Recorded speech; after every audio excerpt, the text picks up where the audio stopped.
आज हम बात करेंगे महाराष्ट्र के इलेक्शन से कुछ दिन पहले ही, जिस दिन वोटिंग होनी है। शरद पवार ने एक इंटरव्यू दिया। वहाँ पे उन्होंने कह दिया है कि आज भी हम वहीं हैं जहाँ 50-60 साल पहले थे। तो इसका मतलब ये है कि उन्होंने चुनाव से पहले ही हार मान ली है और उन्होंने मान लिया है कि 50-60 सीटों से ज़्यादा वो नहीं जीत पाएंगे। 60 के ऊपर बहुत मुश्किल है। इतने सालों में भी वो 100 सीटों पे नहीं पहुँचे।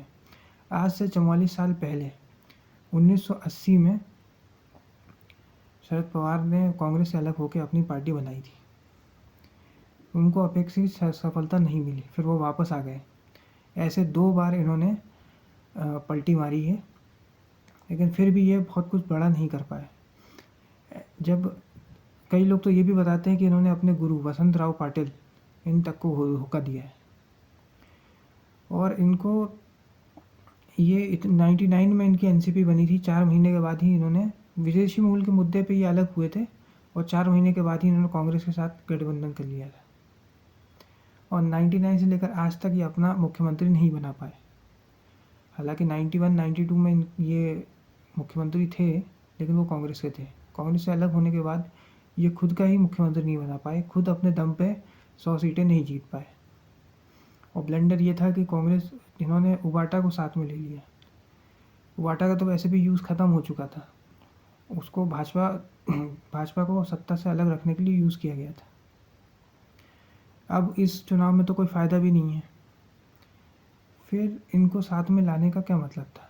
और इन्होंने साफ साफ कह दिया, हमको मुख्यमंत्री नहीं बनाओगे तो दूसरे को भी जीतने नहीं देंगे। तो अगर आप 50 साल से राजनीति कर रहे हो तो कम से कम आपको 150-130 सीटों पे तो लड़ना ही चाहिए। आप में कॉन्फिडेंस होना चाहिए कि हम 100 सीट तो मिनिमम निकालेंगे ही निकालेंगे। लेकिन आप 100 सीटें लड़ ही नहीं रहे हो तो कैसे निकालोगे। सबकी सब यही कह रहे हैं कि हम 100 सीटें तो निकाल ही लेंगे। जब लड़ ही नहीं रहे आप 100 सीटों पे तो कैसे निकालोगे। हालांकि आपके जो गोदी मीडिया वाले पत्रकार हैं वो आप ही का सिंबल लेकर मराठा बनने का ट्राई करके मुंबई में और अलग अलग जगह पे भटक रहे हैं इस जुगाड़ में कि कहीं ना कहीं आपको सीटें मिल जाएं, आप जीत जाओ। भाजपा का समर्थक मैं भी नहीं हूँ, कई चीज़ों पर मैंने भी उनके अगेंस्ट पे बोला है। पर चुनाव लड़ने के लिए कुछ नैरेटिव होते हैं, एक नेता होता है और भी बहुत सारी चीज़ें होती हैं जिससे आप चुनाव जीतते हो। अब आप खुद ही कह रहे हो कि हम 50 साल पहले जहाँ थे वहाँ आज भी हैं, तो मतलब आप सर्वाइव तो कर रहे हो जैसे तैसे करके, लेकिन कहीं पहुँच नहीं रहे हो। मतलब आप चल तो रहे हो, लेकिन आपका लक्ष्य क्या है। एक पार्टी हमेशा सत्ता के लिए तो लड़ी जाती है। चुनाव किस लिए लड़े जाते हैं, सत्ता के लिए लड़े जाते हैं। बट आप तो 50-60 सीट के ऊपर कभी गए ही नहीं। अगर 50 साल आपने राजनीति करी है और आप 50-60 सीट पे ही खुश हो तो फिर कहा, मतलब ओवररेटेड ही कहा जाएगा आपको। हालांकि मराठी मीडिया में आपकी बहुत ही धमक है, मराठी मीडिया में मराठी पत्रकार में बहुत एक्साइटमेंट है आपका। हर जगह शरद पवार, बहुत सारे लोग भी शरद पवार करते हैं, लेकिन 60 सीट के ऊपर क्या आज की डेट में शरद पवार की पार्टी जा सकती है।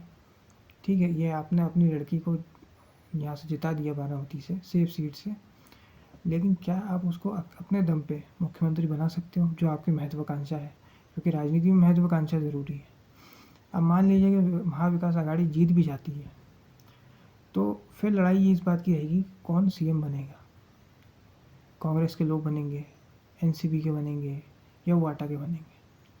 और आज जैसे राजनीति चल रही है, अगर महाविकास आघाड़ी जीत गई और किसी एक घटक दल को भी मुख्यमंत्री नहीं बनने का मौका मिला तो वो दूसरे के साथ चले जाएगा, वहाँ महायुति में चले जाएगा।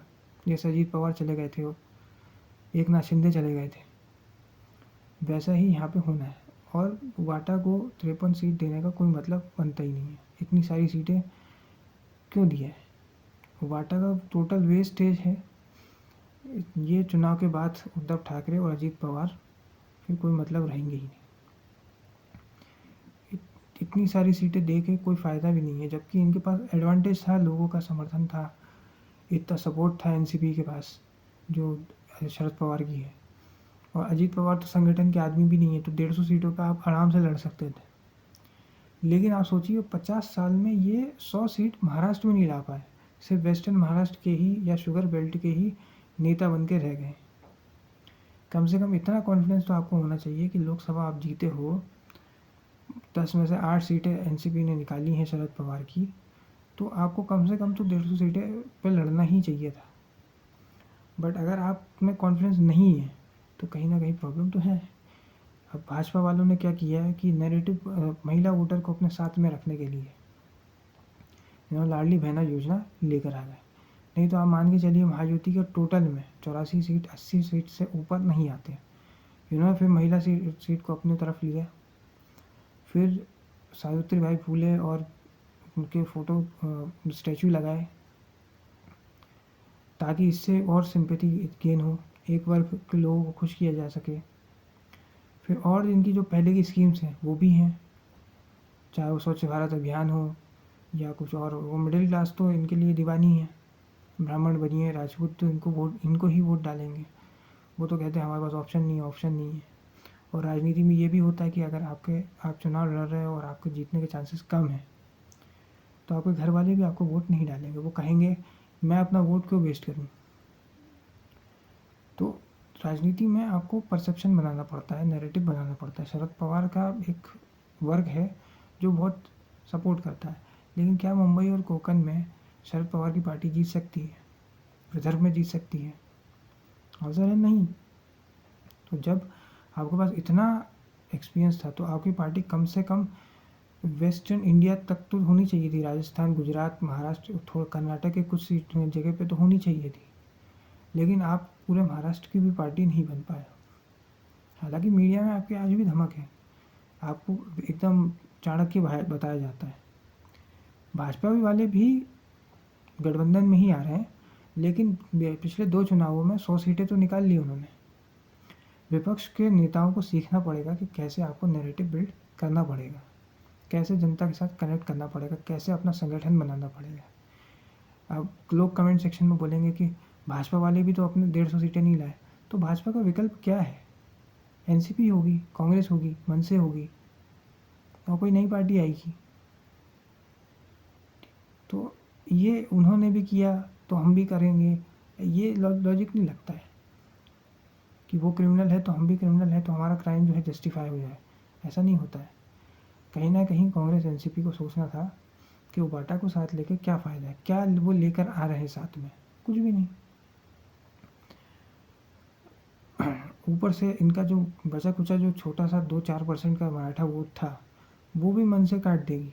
एक बड़ा वर्ग तो इनके साथ चला गया मराठाओं का, एकनाथ शिंदे के साथ। बाकी बचा कुचा जो वोट है वो भी मनसे के कैंडिडेट ले लेंगे, क्योंकि ये बताया जा रहा है कि राज ठाकरे के मुंबई की ऐसी कई सीटें हैं जहाँ पे 15,000 से लेकर 32,000 तक वोट उनके पास है। तो अगर विधानसभा में तो 5,000 के अंतर से ही खेल हो जाता है। तो आप सोचिए कि अगर 15,000 इनको वोट मिल रहा है और उबाटा के कैंडिडेट का वोट कट गया तो सीधे सीधे शिवसेना का ही फायदा है जो एकनाथ शिंदे की है। हालांकि कंफर्म कुछ भी नहीं कहा जा सकता, ऐसा नहीं कहा जा सकता है कि महायुति सीधे सीधे जीत ही जाएगी, लेकिन उन्होंने धीरे करके एक एज बना ली है। और एक एटलीस्ट उनके पास नेता तो हैं कि या तो एकनाथ शिंदे ही सीएम बनेंगे या देवेंद्र फडणवीस सीएम बनेंगे, जिसकी सीटें ज़्यादा आएंगी। एक स्टेबिलिटी दे रही है। यहाँ तो वो भी नहीं है। यहाँ पे तो आप बोल नहीं सकते, कभी शरद पवार जयंत पाटिल को आगे कर देते हैं, कभी सुप्रिया सुले को आगे कर देते हैं, कभी कांग्रेस के लोग अपने को आगे करते हैं, कभी वाटा वाले कहते हैं कि उद्धव ठाकरे ही बनेंगे। तो अब ये एक नेता कह रहे हैं कि भले एक दिन के लिए मुख्यमंत्री बना देना, लेकिन उद्धव ठाकरे को बना देना, क्योंकि सिंपैथी है।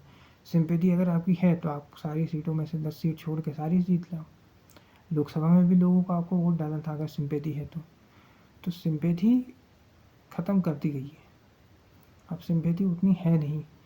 शरद पवार के साथ बारामती में हो सकती है, लेकिन वो कुछ जगह पे शुगर बेल्ट में ही रहेगी, सारी जगह पे नहीं होगी। अगर आप इतने बड़े नेता अब खुद को मानते हो तो कम से कम आपको 100 सीट 120 सीटें अपने दम पे लाना ज़रूरी था। बट आप 100 सीटों पे लड़ ही नहीं रहे, तो आपका कॉन्फिडेंस कितना है वो समझ में आता है। आज के इस वीडियो में इतना ही। अगर ये वीडियो आपको पसंद आया तो वीडियो को लाइक करें, शेयर करें और चैनल को सब्सक्राइब करें। धन्यवाद।